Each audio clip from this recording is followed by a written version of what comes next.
स्वागत है, मैं हूं शुभि मिश्रा आपके साथ। और अब खबरें विस्तार से। मुजफ्फरपुर में पूछताछ के दौरान गिरफ्तार ग्रामीण कार्य विभाग के इंजीनियर ने बड़ा बयान दिया है। उन्होंने कहा कि हकीकत यदि खोल दी तो पटना तक विस्फोट हो जाएगा। यानी अगर सच्चाई सामने आई तो वरीय अधिकारी और राजनीति से जुड़े लोगों का नाम सामने आ सकता है। दरअसल ग्रामीण कार्य विभाग के अधीक्षण अभियंता की गाड़ी से 18 लाख रुपए बरामद हुए थे, जिसके बाद उनके ठिकानों पर छापेमारी की गई थी, जिसमें घर से 49 लाख रुपए कैश के साथ कई संपत्ति के कागजात भी बरामद किए गए थे, जिसके बाद इंजीनियर को गिरफ्तार कर लिया गया था। अब इनकम टैक्स, ईओयू और जिला पुलिस लगातार पूछताछ कर रही है। इंजीनियर साहब ने पूछताछ के दौरान कुछ ऐसा कह दिया जिसे लेकर सियासी बवाल मचना तय माना जा रहा है। इंजीनियर का ये कहना है कि सच्चाई बता दी तो पटना तक विस्फोट हो जाएगा, जो बड़े अधिकारी और नेताओं की तरफ इशारा है। पटना तक विस्फोट होने की बात के बाद उन्होंने कहा कि तुम नाम बताओ, जिसके बाद आरोपी इंजीनियर अनिल कुमार ने कहा कि फिलहाल ऐसी स्थिति में नहीं है कि सारे सवालों का मैं जवाब दूं।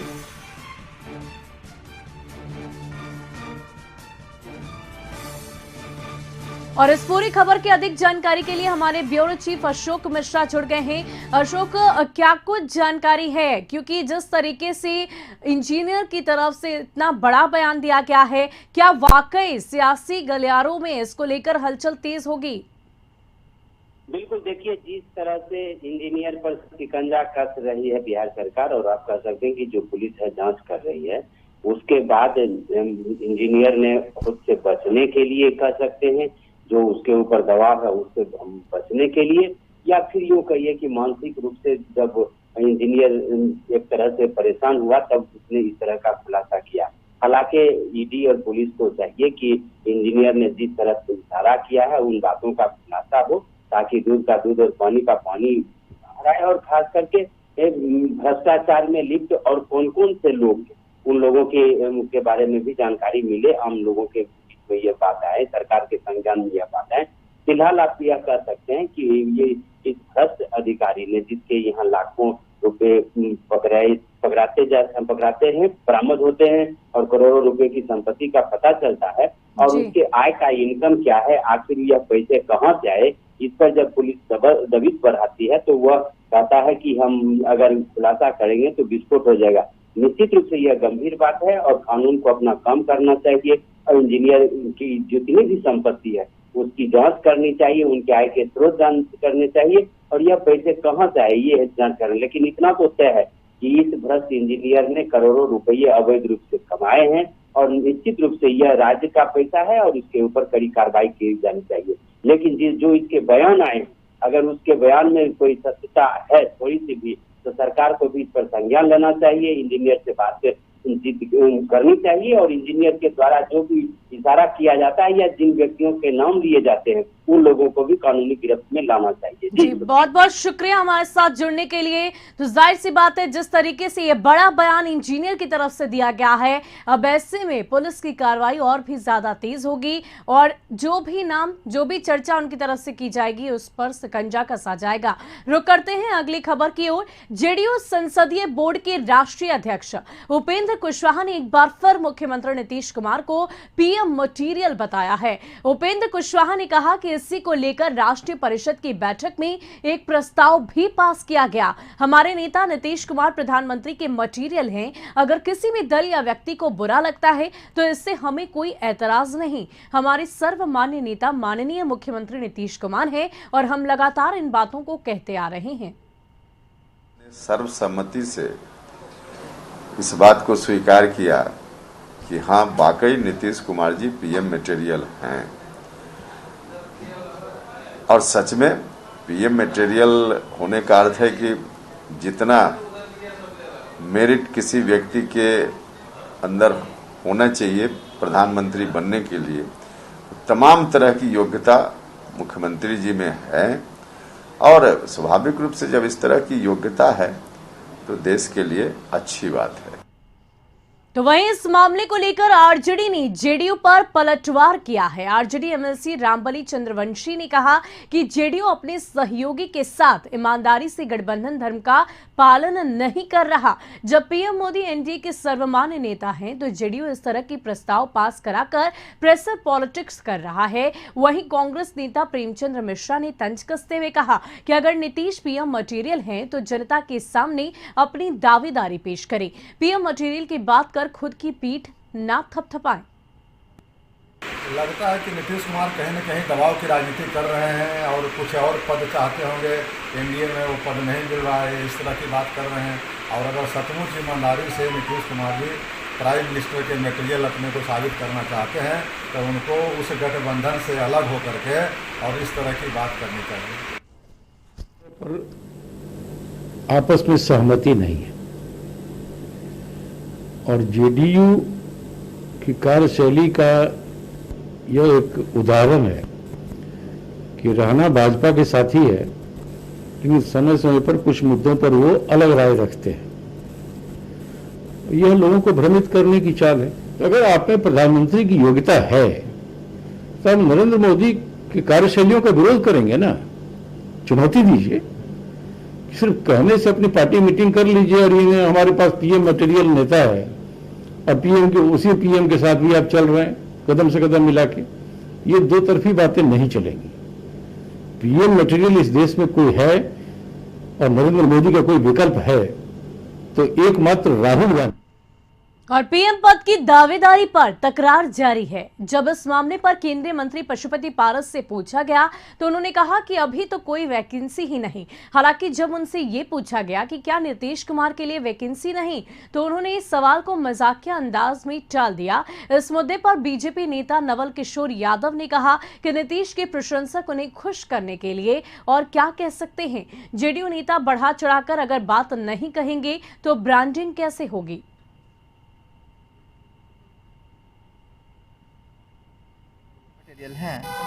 देखिए, एनडीए गठबंधन में माननीय मुख्यमंत्री जी भी हैं, मैं भी हूं और केसी त्यागी जी ने क्या कहा है? केसी त्यागी जी ने कहा कि माननीय नीतीश कुमार जी में पीएम मटेरियल का सब गुण है लेकिन अभी वैकेंसी नहीं है। उन्होंने भी कहा जाएगा नीतीश के प्रति तो ये जनता बताएगा कि प्रधानमंत्री बन सकते हैं कि नहीं बन सकते, वो तो कमिंग चुनाव आने। लेकिन उन्होंने, उनके पार्टी के लोगों ने, नेताओं ने प्रधानमंत्री के योग्य बताया है, प्रधानमंत्री का उम्मीदवार नहीं बताया है। योग्य होना और उम्मीदवार होना ये दोनों दो बात है। आप लोग इसको कंफ्यूजन नहीं क्रिएट करें। वो प्रधानमंत्री के योग्य हैं, सारे गुण उनमें है, लेकिन उन्होंने कहा कि वो उम्मीदवार नहीं है। वहीं केंद्रीय मंत्री पशुपति पारस ने सीएम नीतीश कुमार से मुलाकात की। मुलाकात के बाद उन्होंने कहा कि सीएम से मिलकर उन्होंने आग्रह किया है कि हाजीपुर घटना की जांच की जाए। दरअसल उनके संसदीय क्षेत्र हाजीपुर में उनके काफिले पर असामाजिक तत्वों ने जला हुआ मोबाइल फेंक दिया था।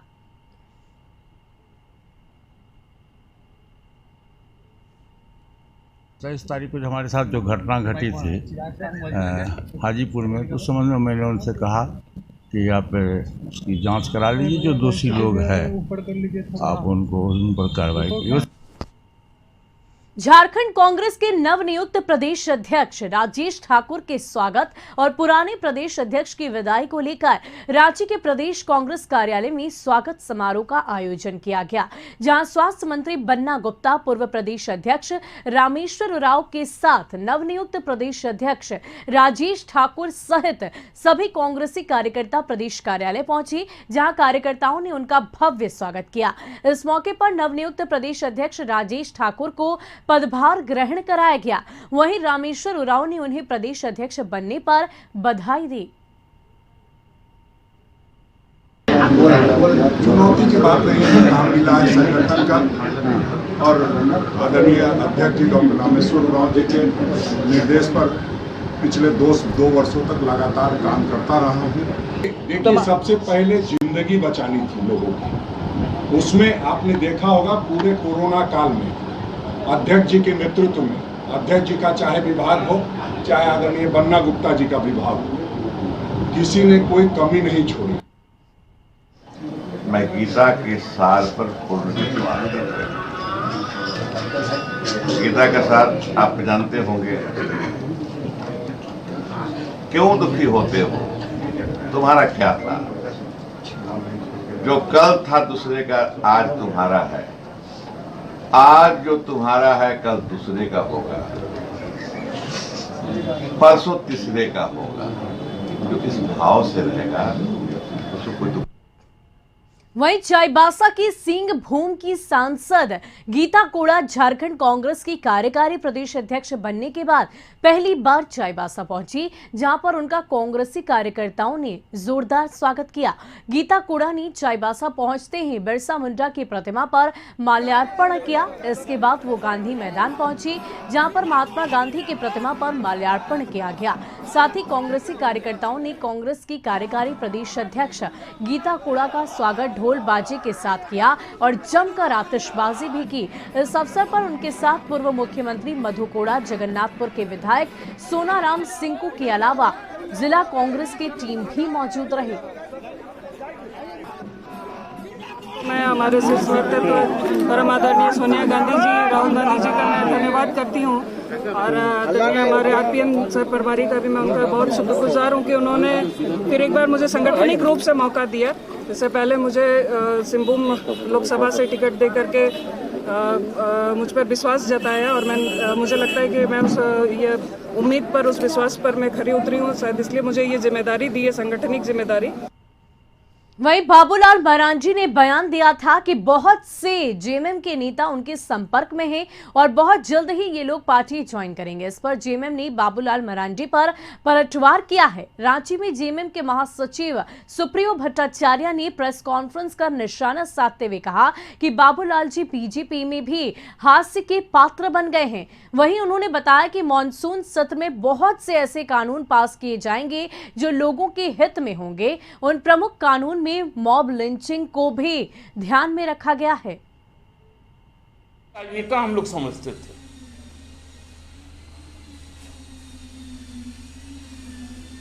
लेकिन इतना अपरिपक्व काम उनके द्वारा किया जा रहा और लगातार फ्रस्ट्रेशन में आकर वो जिस तरह से बातें किया कर रहे हैं, हमको लगता है कि ये कोई सामान्य हालत का व्यक्ति नहीं कर सकता। जिनका मानसिक संतुलन बिगड़ जाए वही इस तरह से बातें कर सकते हैं। और फिलहाल वक्त हो चला है एक छोटे से ब्रेक का। खबरों का सिलसिला यूं ही जारी रहेगा। थाना क्षेत्र के चैतुडीह में संचालित डेको केजरीवाल आउटसोर्सिंग कार्य स्थल एक बार फिर बमबाजी से दहल उठा। पुलिस की मौजूदगी में ही बमबाजी हुई। 2 बम कार्य स्थल पर विस्फोट किया गया। वहीं मौके से 2 जिंदा बम बरामद किया गया है। कंपनी के कर्मियों के साथ मारपीट भी की गई। कर्मियों ने कांग्रेस के सुदामा गिरी, कमला कुमारी, शेख गुड्डू पर मारपीट का आरोप लगाया है। सूचना मिलने पर बागमारा एसडीपीओ निशा मुर्मू और कतरास थाने की पुलिस मौके पर पहुंची। स्थिति तनावपूर्ण बनी हुई है। फिलहाल कतरास थाना के अलावे मधुबन, सोनाराडीह थाना सहित सीआईएसएफ जवान के मौके पर तैनात होने की बात बताई जा रही है। पूरा क्षेत्र पुलिस छावनी में तब्दील हो गया है। वहीं कर्मियों और स्थानीय लोगों में दहशत का माहौल अभी भी बना है। दरअसल इलाके के चैतुडीह केजरीवाल डेको आउटसोर्सिंग में कांग्रेस के शेख गुड्डू पक्ष काम को बंद कराना चाहता था। वहीं कांग्रेस प्रदेश कार्यकारी अध्यक्ष जलेश्वर महतो का गुट काम को चालू कराना चाहता था, जिसके बाद हालात बेकाबू हो गए और मारपीट के साथ बमबाजी भी की गई। एसएसपी को लाइन में रखिए, देखिए कैसे गोली चल रहा है। जानकारी मिली है ये भाई, ये तो अच्छी बात नहीं है कि ये कंपनी आई है। सबसे पहला अधिकार तो लोकल का है। लोकल का नियोजन नहीं मिलकर बाहर वाले लोग जो भी हो यहाँ से अलग हटकर वो नियोजन लेने आ रहा और जबरन कंपनी पर दबाव बनाकर कंपनी को बाधित कर रहा, काम करने नहीं दिया जा रहा। ये तो अच्छी बात नहीं है। फिर से काम को रोकने के लिए कुछ लोग आए थे, जिसकी वजह से कुछ असामाजिक तत्वों के द्वारा बम वगैरह चलाया गया है। 2 बम भी बरामद किया गया है। वहीं बागमारा बीसीसीएल ब्लॉक 2 के नदखुरकी कोलियरी रण क्षेत्र में तब्दील हो गया है, जब कोयला उठाव को लेकर विधायक ढुल्लू महतो और जलेश्वर महतो समर्थक आमने सामने हो गए। दोनों पक्षों में टकराव की स्थिति बन गई। खबर मिलने पर विधायक ढुल्लू महतो भी कोलियरी पहुंचे। दोनों पक्ष की बहसबाजी धक्का मुक्की में बदल गई। वहीं टकराव की सूचना पाकर बागमारा पुलिस और सीआईएसएफ के जवान मौके पर पहुंचकर दोनों पक्ष को अलग किया। सूचना पाकर एसडीपीओ बागमारा निशा मुर्मू मौके पर पहुंचकर मामले को शांत कराया गया। स्थिति को देखते हुए बरोरो पुलिस के अलावे अतिरिक्त पुलिस बल को मौके पर तैनात कर दिया गया है। विधायक है तो मर्यादित रहना चाहिए, मर्यादा का उल्लंघन नहीं करना चाहिए। ये जो ढुल्लू महतो जाके डंप में जो गुंडागर्दी का साम्राज्य जो चला रहे हैं, लोग भूखों मर रहा है, जनता त्राहिमाम के संदेश में है, तो वो उसको आखिर डंप में जाने का और कोयला लोड करते हैं।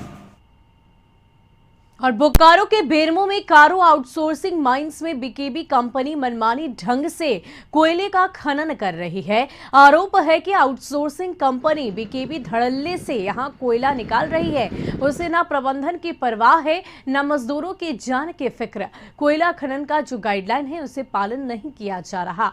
कहा जा रहा है कि कोल इंडिया की हालत अच्छी नहीं, लिहाजा आउटसोर्सिंग कंपनियों से काम लिया जा रहा है, लेकिन ये कंपनी मुनाफे के चक्कर में सारी हदें पार कर रही है, जो कोल इंडिया के लिए शुभ संकेत नहीं है।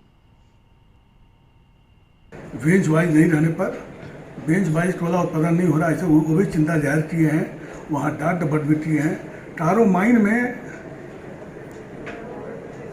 या जमीन उपलब्ध नहीं हो रहा है प्रबंधन द्वारा। अब बीकेबी का ही मनमानी चल रहा है, जहाँ तक हमको बीकेबी का मनमानी चल रहा है। जहाँ तक सुरक्षित माइंस चलाने का बात है कारो में, तो फिलहाल में जमीन के चलते प्रॉपर बेंचिंग वहाँ नहीं है। खतरा तो है, लेकिन प्रबंधन की लापरवाही है कि उसको शिफ्टिंग नहीं किया जा रहा है। वहीं सारठ देवघर मुख्य सड़क NH 114A पर सड़क हादसे में एक 25 वर्षीय युवक की घटनास्थल पर ही मौत हो गई। बताया जा रहा है कि सारवा थाना क्षेत्र के नवाडीह गांव निवासी 25 वर्षीय युवक रितेश कुमार गांव से भोज खाकर रात्रि विश्राम के लिए नवाडी टील्हा पर जा रहा था। इसी बीच योगिया टुकुर गांव के समीप कौशल होटल के सामने विपरीत दिशा से आ रही तेज रफ्तार स्कॉर्पियो के सामने आने से जोरदार टक्कर हो गई, जिससे उसकी मौके पर ही मौत हो गई। वहीं राजधानी पटना के पटना वुमेन्स कॉलेज के समीप देर रात एक गाड़ी अनियंत्रित होकर सड़क पर पलट गई, जिससे गाड़ी में सवार कई लोग घायल हो गए। स्थानीय लोगों ने घायलों को किसी तरह गाड़ी से निकाला और पुलिस को सूचना देने के बाद सभी को अस्पताल रेफर किया।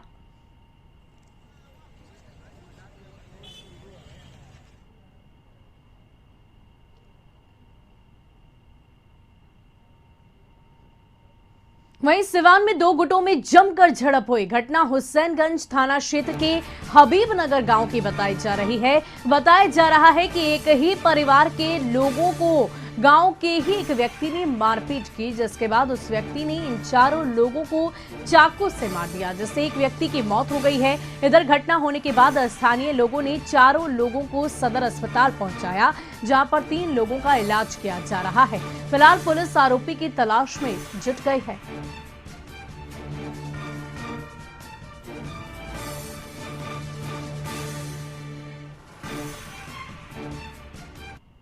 वहीं सोमवार को आरजेडी विधायक तेज प्रताप यादव के आवास पर जन्माष्टमी पूजा का आयोजन किया गया। इस मौके पर भजन संध्या कार्यक्रम भी आयोजित की गई। इस मौके पर तेज प्रताप यादव और आरजेडी से जुड़े छात्र और दूसरे कार्यकर्ता मौजूद थे। तेज प्रताप यादव ने कहा कि भगवान अनेक रूप में जन्म लेते हैं और हमारे पिताजी ने जन्माष्टमी पूजा मोबाइल पर लाइव देखा है।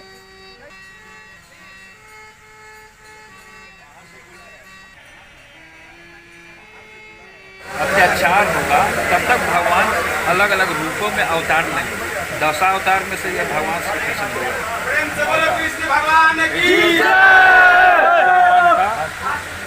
जो आराधना करता है, जो पूजा करता है, जो पाठ करता है, उसका भविष्य भी उज्जवल होता है, अश्वत्थमय होता है।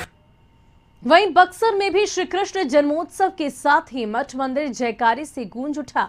धार्मिक स्थलों में जन्मोत्सव अनुष्ठान वैदिक मंत्रोच्चार के साथ मंगल गीतों से माहौल गुंजायमान रहा।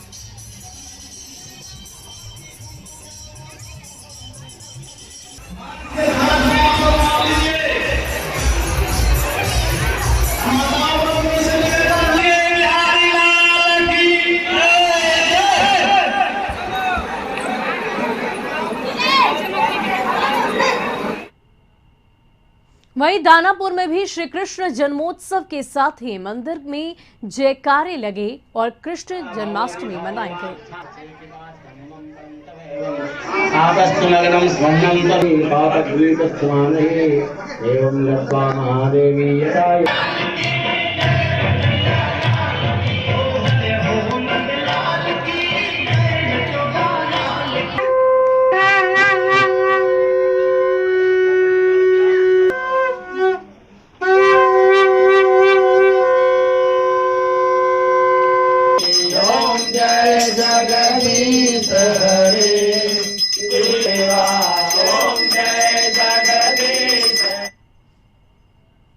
वहीं धनबाद में कृष्ण जन्माष्टमी पर कहीं सोहर तो कहीं हरे कृष्णा की धुन सुनाई पड़ी। वहीं इस्कॉन की तरफ से कृष्ण जन्माष्टमी पर खास प्रस्तुति दी गई।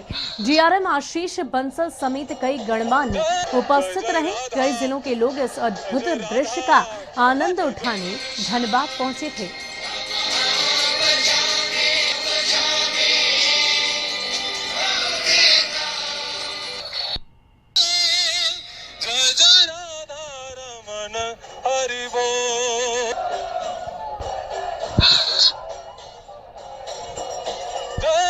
जय राधा, जय राधा, जय जय।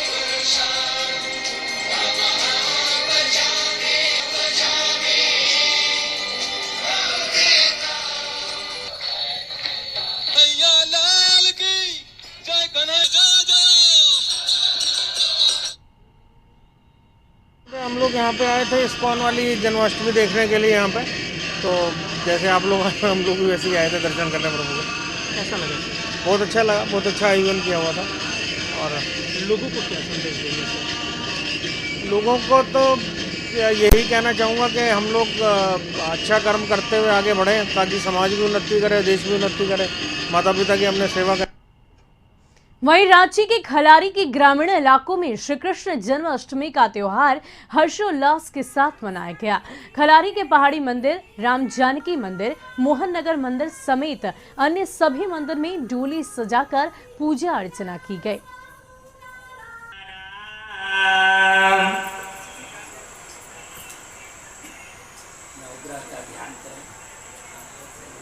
ओम कृष्णेन रजसा वर्तमानो निवेशान्यान्मतं च हिरण्येन सविता रथेन देवो याति भुवनानि पश्यन्न ओम भूर्भुवः स्वः।